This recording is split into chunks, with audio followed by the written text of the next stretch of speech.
Hey everyone, I'm excited to be back with you all. But this is Denise Morales with In My Feels But I'll Heal podcast with another wonderful guest that I have for you today. So who are you? Hey everybody, I am Tennille Thomas. I'm founder of Annual Underwear Affair Inc. right here in Houston. What's up? Yes.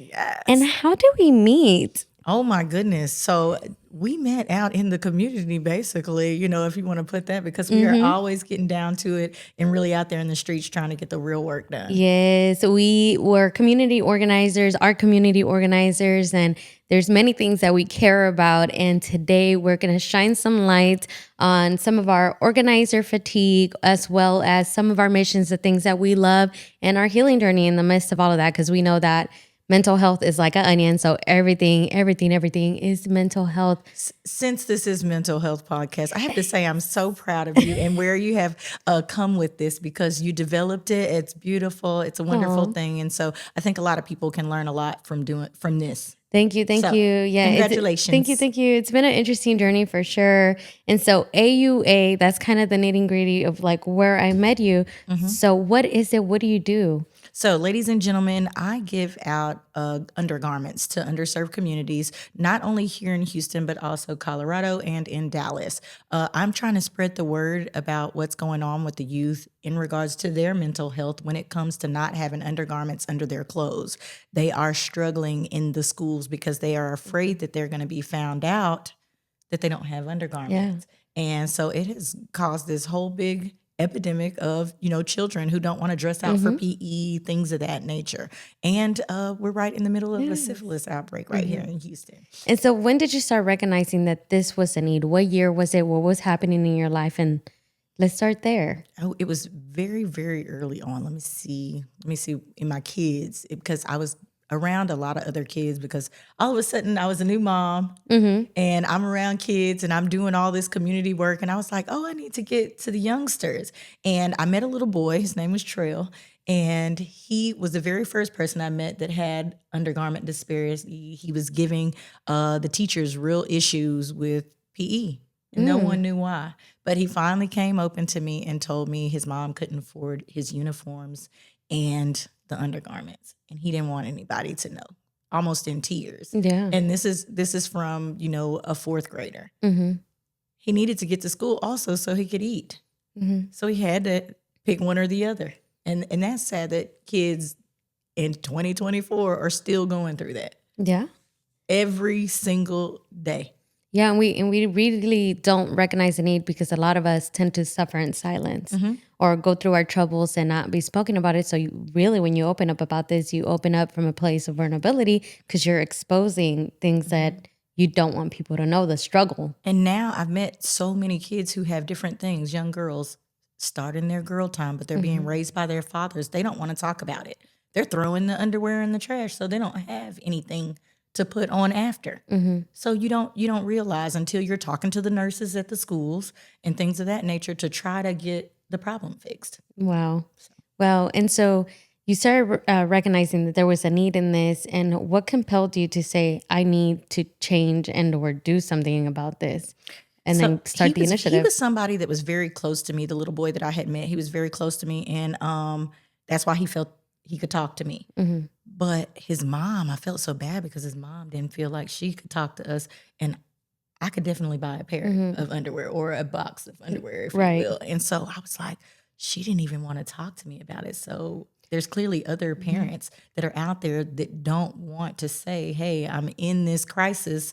I can't afford this. I don't want you to help me. But so I try to alleviate problems that the parents are having before they even kind of know they're having them. So we do the backpack drives, and we try to make it inconspicuous where kids aren't walking around with underwear in their hands, so that they can feel okay with coming and getting undergarments and going on and having a healthier return back to school. We just had our 6th annual underwear affair in Finnegan Park probably about 2 weeks ago. Yes. So.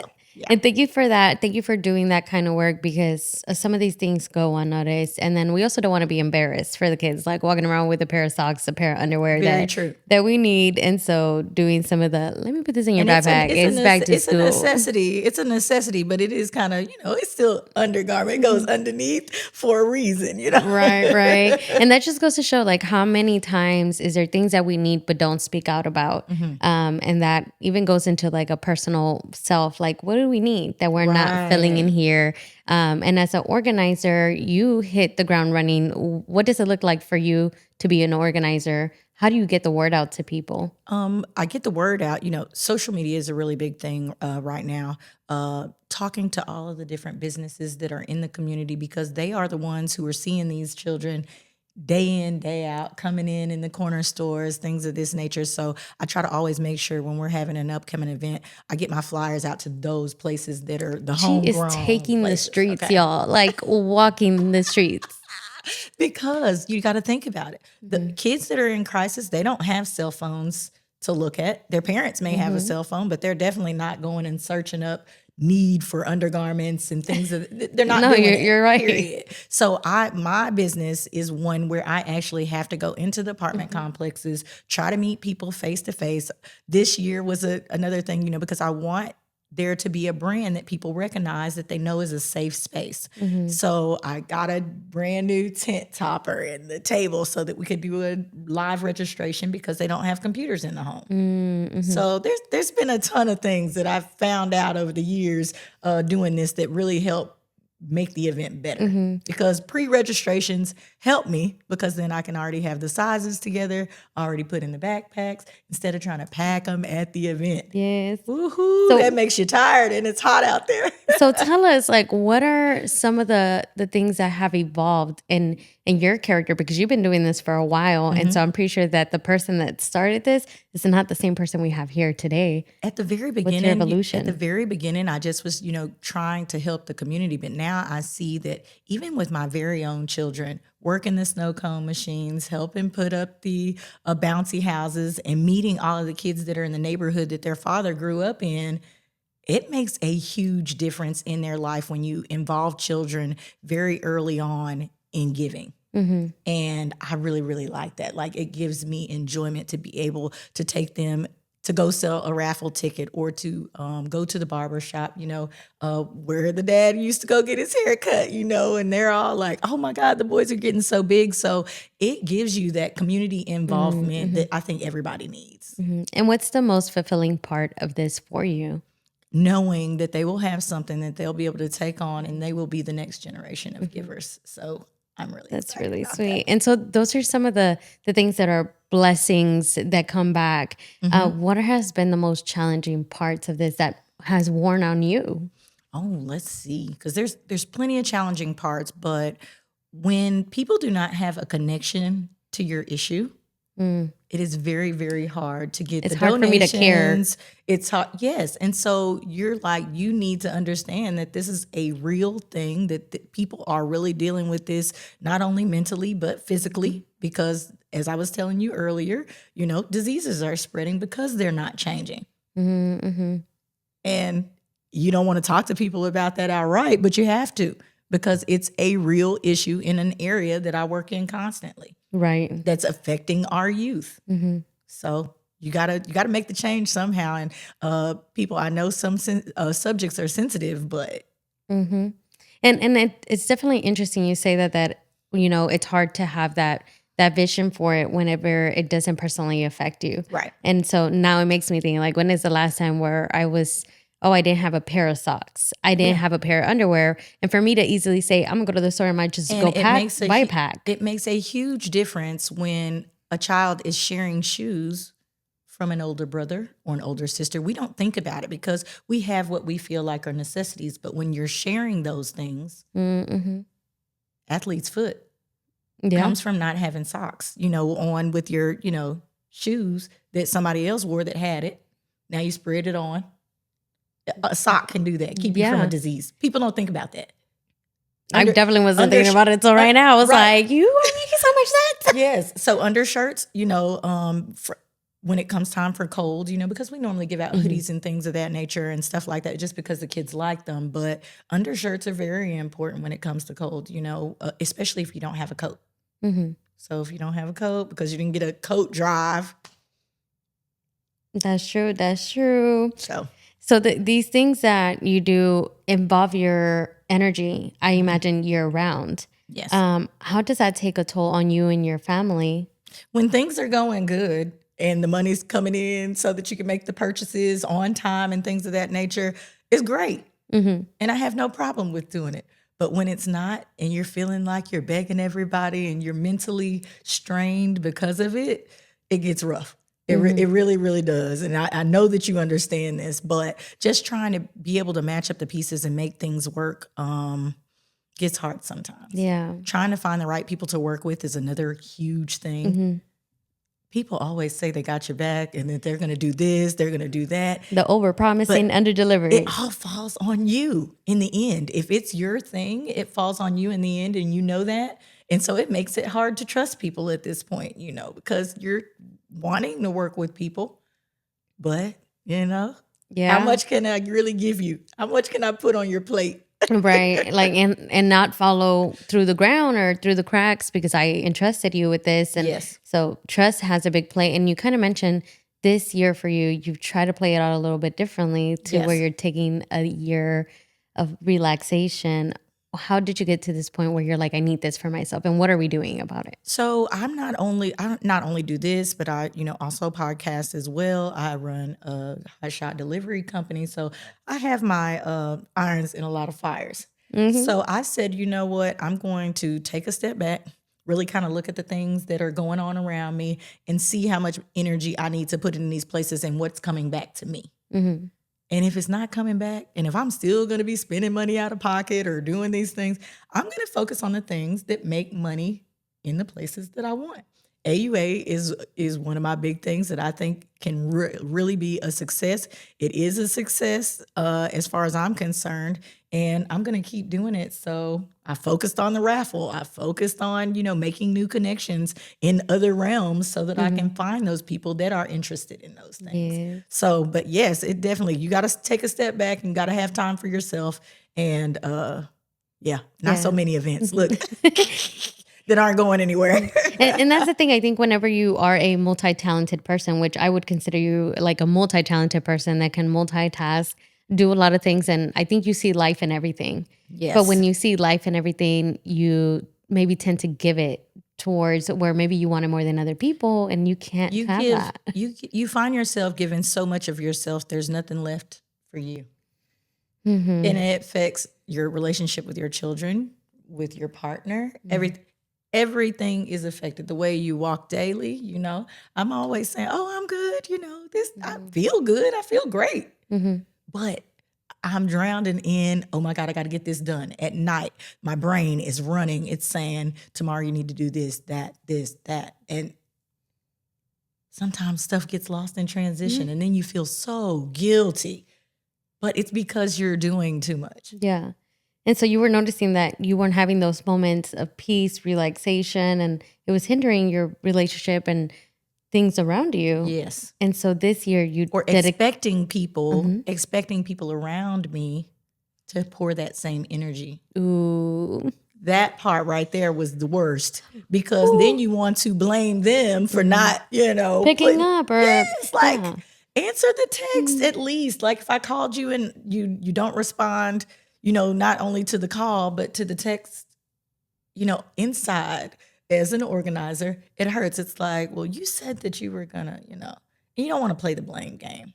You don't want to do that. You don't want to turn into that person. And I think that's what's hard too. Like whenever you are a giving person and waiting for some of that to be reciprocated back. Like, well, I was on top of the text messages. I gave you the flyers, or I still did XYZ of my effort. Like, all right, well, now I'm kind of waiting for you to step up to the plate. Yes. Or, somebody who's supposed to be high on the food chain in your organization drops the ball. They may have had something personal going on, but they've not told you about it. You don't know till the money's not there or till whatever they said that they were going to do. You understand? So then you have to pick up the pieces on that as well. Yeah. Not only the other things that you already had going, but it still has to come off, still has to look right because It's you've your name put on it, it's everybody's name delivery on it. Right, Yes. correct. And I was just sharing that with my partner too. I was like, whenever you're the person that people always expect to be 100, like, oh, I know Tennille can take care of that, or oh, I know she got it, or whatever. But whenever you're going through something physical, mental, spiritual, and you just can't perform, and maybe the people haven't even asked around you, like, how are you? Hey, are you doing well? Like, oh, or maybe even picked up, like, hey, you've been off, like, get some rest, or can I take care of that for you? But then they still guilt you. Like, and it might be that Denise couldn't perform for 50% like she was this past couple months, but then I'm hearing, And her hey, you 50 haven't cent showed is up. still better than everybody else's, Tell them the truth. Tell them the truth. that part.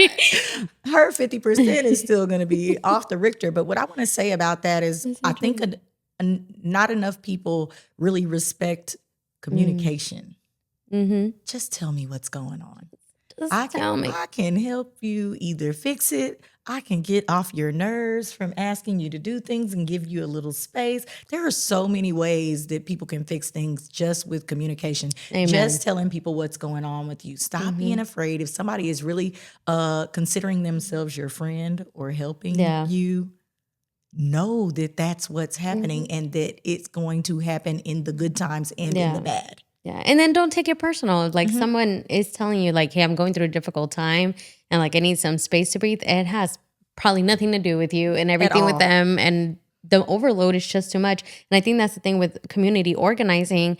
There is a lot of hyper communication, a lot of tasking, a lot of things to do. So your like mentality and space for these things is drifted in so many directions. And you only have so much time in a day. Beyonce has 24 hours in a day. Why am I not? No, she's also got people. That's true. Okay, she's got people. She's got more people than me. Times 24 hours of their hours. You're right. We got all the time in the world. All the time in the world and all the money in the world, because resources are definitely another big thing. That is, when you are fighting and scrapping for resources in an area to try to help people who are in need, it gets rough. Everybody pining for the same piece of the puzzle. So, yeah. And that's definitely difficult. So it's like, how do we elevate ourselves out of this space where we're crunching, meeting other people's needs? And how do we pour back into ourselves? How are you pouring into yourself? So, like I said, I took my break. I'm definitely in therapy. I do that. Me and my husband, we just try to make sure that we stay in a safe place because I'm always expecting him to do the work too, even though this isn't, it wasn't what he wanted to do. He is a co-founder, but it wasn't his dream, to start a nonprofit, but he's definitely having to be there, having to do the work right alongside me. He's happy about it, but we just want to make sure, since we work together, not only there, but also with our trucking company, that we stay in a place where we can communicate. Right. And I was watching these new, like, there's this new like TikTok, like funny memes that's like, oh, my brother started a business. I just got hired for a job I didn't apply to. Right. Exactly. And so sometimes your partners, your friends, they wind up in a situation that they weren't expecting. Hard to communicate, to say, hey, I don't have time to do this right now, but they try to take on your tasks anyway. Yeah. So that can get hard as well. So again, back to the question you were asking about, just you have to separate yourself and you have to focus on the things that matter to you, that make you happy or that make what you're doing a success. If it does not do that, learn how to let it go. Let it go. So how do you self-care? So you just kind of mentioned taking some sides, being in therapy, but what do the activities look like for you? Okay, so I'm a horse rider. Girl, I love going out to the barn and just, mucking it up, as they call it. Just being around animals always gives me a really good sense of peace. I'm also a walker. I go outside. I walk maybe 3-4 times a day. Okay. If I'm stuck in front of the computer, I definitely have to get up and like completely remove myself. So you have hobbies that kind of get you into their hyperdrive that's away from all the noise. And I can imagine mostly outside. And outdoor activities. Yes, I'm an outdoor girl. I just love nature. I know it's really, really hot here in Houston, but I still get out there and I have a really good time. Or weekends, I'm a vacationer as well. She do like her good I got to vacation. go. I love to go. I also like to be outdoors. I think for me, I found that gardening is very therapeutic for me. I Something have a about getting my garden. hands dirty and beating the ground and ripping things up or cutting them out and trying to beautify. I think it's also like the Yes. creation with your hands or what you can do with your hands. So I have a full-on yard, regular garden, Mm-hmm. and then I have a full-on like vegetable garden with cantaloupe and okra. And yes, so you know I went to A&M, so I'm also an Aggie at heart. So I like to grow things as Okay, well. But Aggie. yes, ma'am. we rivals, okay? That part. Look hordes. Yeah, so She that still try to throw it in there. we gotta throw it in there, y'all. But so that's good to know that like you have found things that fill you and build you passion. And so, what does it look like for you whenever you are able to pour into yourself? What does the outcome look like for I you? want to say this too. When I'm able to pour into myself, or I want to put this out there. Having a really good friend, somebody that can talk to you and tell you yes and no. Like you can't just have the yes people around.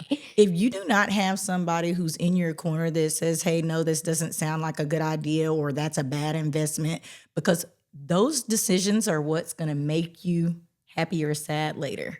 If they can't do that and you don't have anybody to talk to, it gets really, really rough. So make sure that you at least have one person, even if it's a mentor or somebody like that, that you can bounce ideas off of, because every single day, this is about creativity in your brain on how to get the next piece of the puzzle done. Yes. Yeah. And I do believe in mentorship and seeking wisdom, support, especially when you're in a place of redirection or lost or maybe not feeling as sound or maybe not at 100 where you're able to make these decisions. Even an outsider can help you see things that you're possibly not seeing. Yeah. And I think that's very important. So when I'm in my happy place, the kids are good, the husband's good, I'm good, because a mom is always taking care of everybody else. I know a lot of people, out there know that because it's very easy to lose yourself, but you have to remain you. That's what gets the magic done, or at least that's how I feel. I am the magic, in all of the pieces of the puzzle, and so each person has Look their at own that magic. affirmation. I am the puzzle. Okay. And that's true. We wear multiple roles. You wear the role of a wife, a mother, a sister, a cousin, an organizer. People look for you for many different things.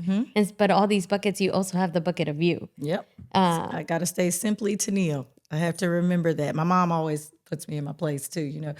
Your parents always are going to revert you back.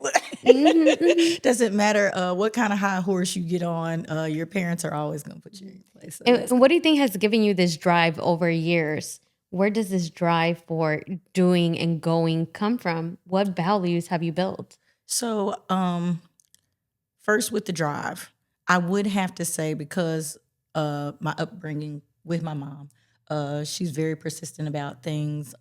She instilled a hard work ethic in me. So even when things go wrong, I have a resilience like no other to be able to bounce back.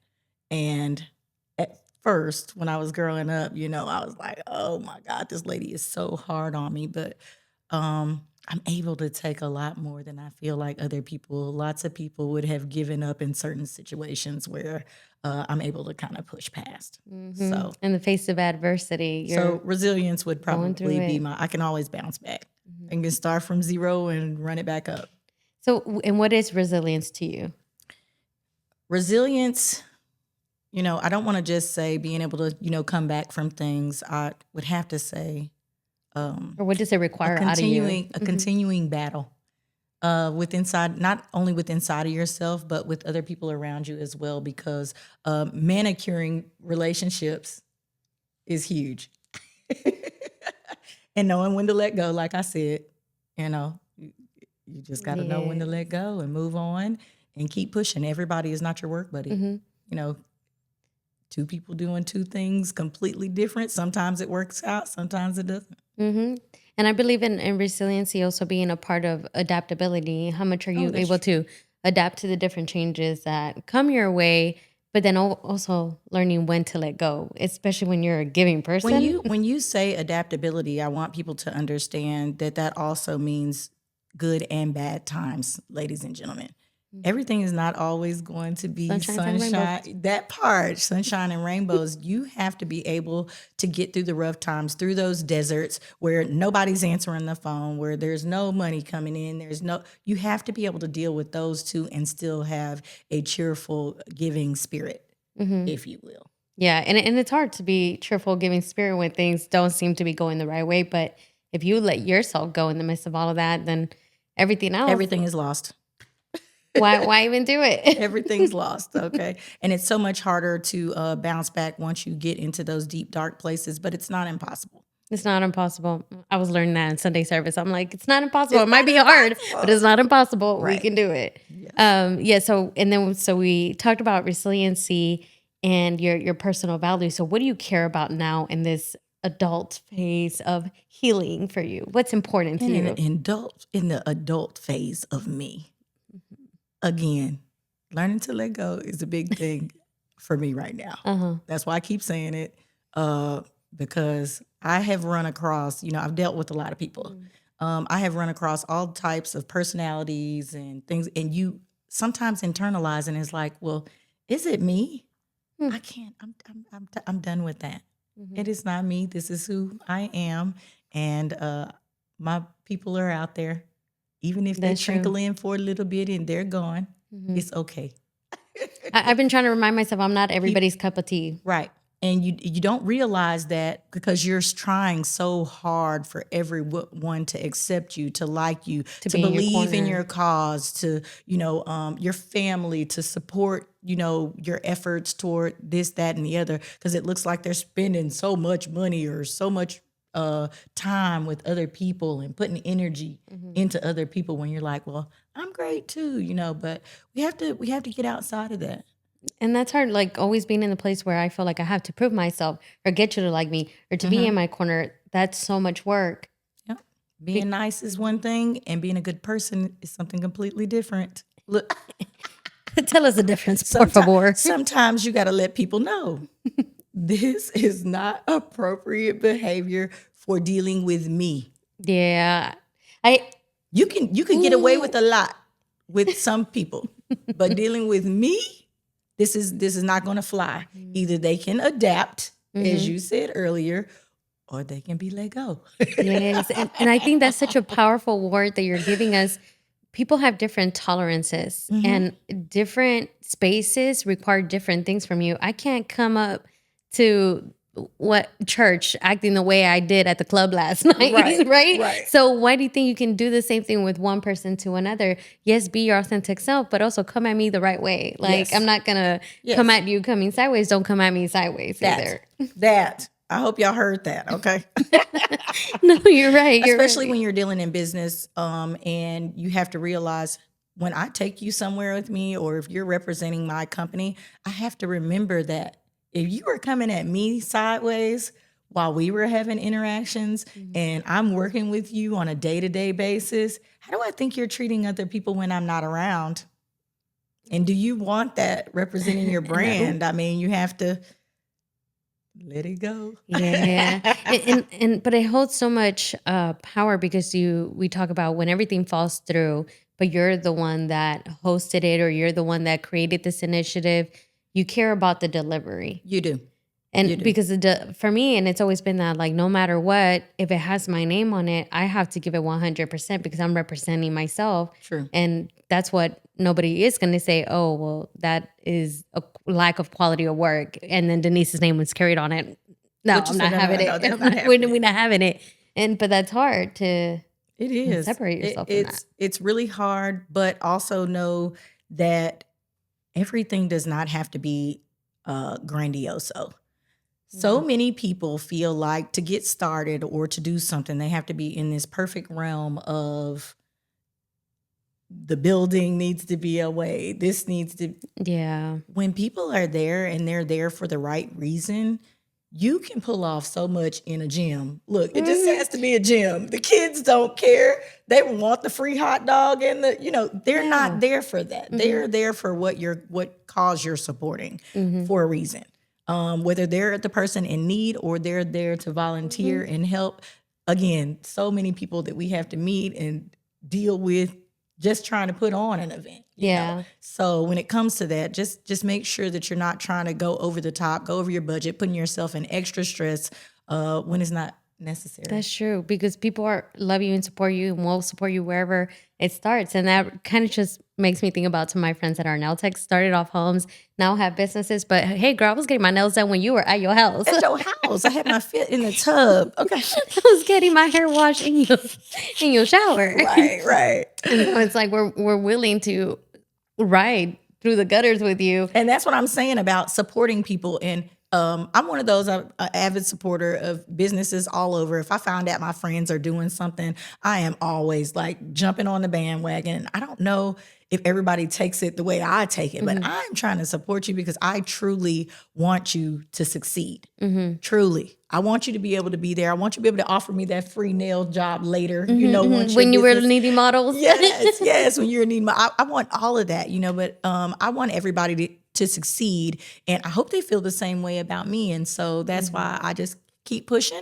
And when you can get out there to come and support me, come and support me. Yes. When you can't, okay, you just can't. And it does make a full difference whenever you have a friend that's supportive, shows up with you, for you in those spaces where we're starting up, whatever that looks like. Because then in the reverse time of need, I tend to remember she was there for me. Yes. Like I need to pull up. Like maybe I'm not feeling my best, but I'm physically being present. Like this is my best. And it doesn't always work out that way. Some people are definitely trying to get out there, but you know, they've got time restraints themselves. But again, here we are, ladies and gentlemen. You make time for what you want. And if they gave you enough notice for you to know that that was going on and you could have rearranged something, then that's on you. Yeah. Yes.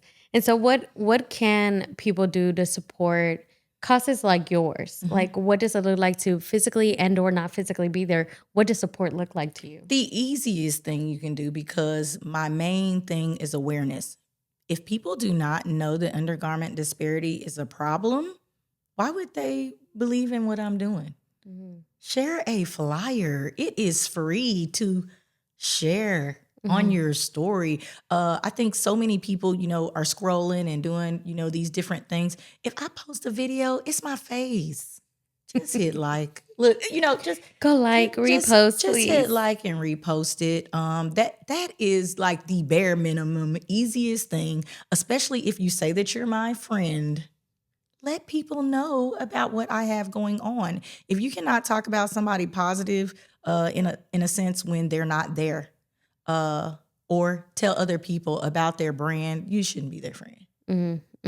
If you cannot say anything, if there's nothing positive, or you don't say, hey, I have a friend of mine who does such and such, just stop. That's the easiest support right there. You can't put it on your page because you want it to look a certain way. I get the it. aesthetics. Throw it on your story. or tell me what color to make the flyer. I don't know. Come on, tell me. I be keeping like a mental directory of like what people do, because whenever somebody's like, oh, I'm like doing this or this and it, I'm like, yeah, I got a carpenter. Yeah, I got a plumber. Yeah, I got a friend that does undergarment. Yes, I have a. Yeah, and stop. Oh, I know this word was real popular this year, gatekeeping. Don't keep information from a friend, even if they're in the same style business as you. Don't keep information from them, because majority of the time there's plenty of money for you and them in that realm. I haven't found one job where only one person can get some money. No, not one. There's not one thing out here. It's not, because we all come about the business differently. True. My personality is different from other people's personalities that are in the mental health industry. Your personality is different from other nonprofit industry leaders. We will not find one identical person, and people gravitate towards you sometimes more than they gravitate towards the business. Like, I'm here because of you. Right. And they will support you because of you. And so I think that's amazing. Whatever you find as a reason, do it.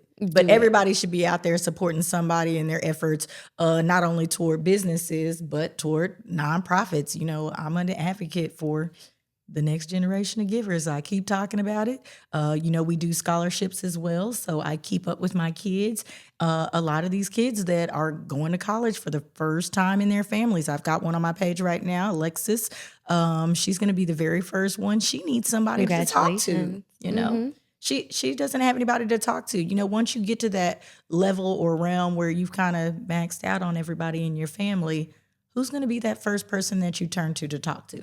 And that's what's interesting too. Earlier we were talking about having mentorship and having people to seek counsel with. And for me, whenever I didn't have family members past my sibling that went to college, who did I talk to? Right. I had to go seek other people that were there. And even to though get their I'm really perspective. outgoing and talk to everybody when it comes to fun stuff, if I have to talk to you about something serious and I feel like I'm bothering you all of a sudden, it completely changes. And I know that about myself. Before I didn't know that that's what it was, but I feel like I'm bothering you. I'm asking you too many questions. I'm doing this, but that's because I ask questions all day. And so then I think, you know, if you didn't come and sit down a specific time with me, that it's hard for me to ask you these questions that are really important to me. Like if it wasn't a dedicated time, then we knew we were going to talk about that. But if you just brought it up out of If nowhere. I just bring it up and we're having light conversation, which really mentoring is kind of about, because it needs to be somebody that you're comfortable with taking those hard things. But in college, I didn't know that. I thought my mom knew everything, you know, but she didn't get to finish college. And so she didn't know the answers to give me. Yeah.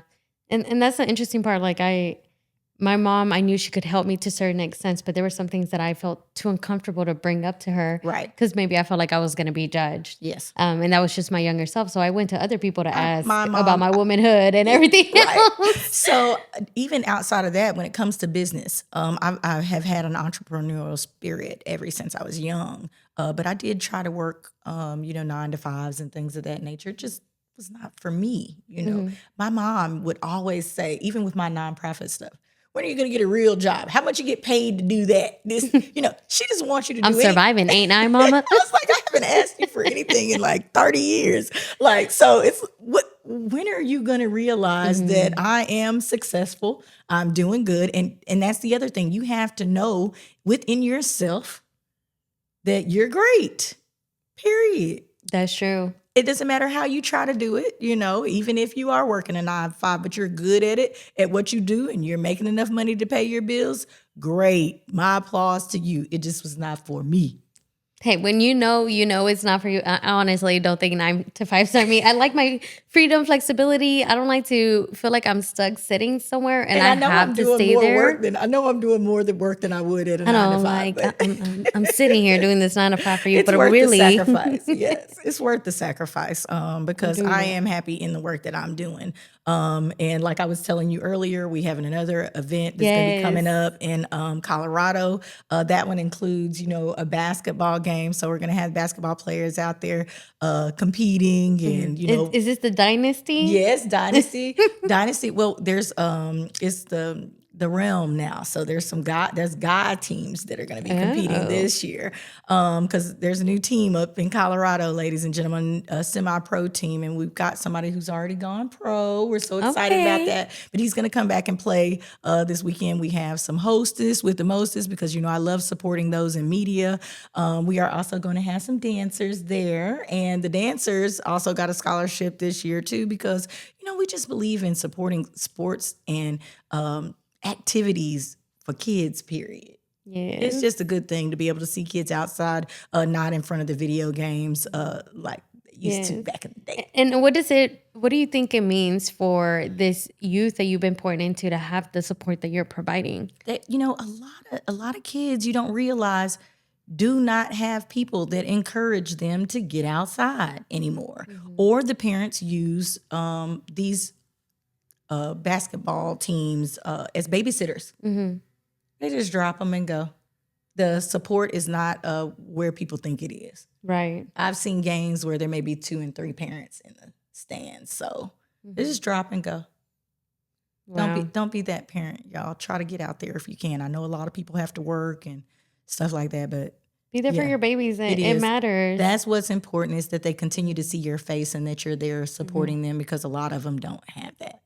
That's true. That's true. A lot of them don't have and it was like growing up, my parents did have to work a lot. So it was hard for them to ever show up to any sport or anything that I was doing. And I just kind of remember the other kids having their parents there. Yeah. And me wanting to be excited for myself, but not fully being able to be excited because I was just like, all right, well, I'm just waiting for somebody to pick me up. People But don't- nobody got to see how much I worked hard to score, to do the play, to Yes. X, Y, and Z. Yeah, and got to explaining see it is it. just not the same thing as seeing it firsthand, or that feeling when you look over there and your mom is there. And I took that for granted growing up, but you don't realize other kids, are creating their mental health situations right then if they are always looking for applause because they never had anyone there to give it to them. Yeah, and that supports me so much because then it kind of creates some of our attachments when we get older. Right. Like, are we always seeking validation? Are we always seeking Correct. somebody to give us the applause because we never felt fulfilled in that when we were younger? It kind of transcends to our older selves. Right. And then you've got, people on the other hand who had somebody there the entire time and they think they don't need anybody's approval. This is true. Speaking too much truth. So that's me too. I'm gonna tell it like it is. So, but yeah. So again, we are creating situations every single day, just by being present. Yes, You need to be present in the moment. Being present in the moment, and that's hard too because being in the moment means sometimes your physical self and your mental self, and sometimes when you're not feeling your best, not at your 100, sometimes physically you are there, but mentally you're not fully there. Very true. That's a personal challenge. But thank you so much for being here with us today. Is there anything else you want to leave us with today? Ooh, I don't think so. I just want y'all to also make sure that you go and check out AUA Charity on Instagram. Just AUA Charity. It's too easy. Share something while you're there. Thank you. Please go share, support my sister in Favor. It's been really exciting to see her journey and where she takes it every single year. And I just know how much she really does pour into AUA and the things that she does. It's not just a front. It's not just a face. Behind the cameras, behind conversations, she's calling, she's walking, she's doing. And that's a very powerful statement to say, somebody that's actually doing the work more than just talking about it. Thank you. So thank you so much for being here with us today. Thanks. Bye, y'all.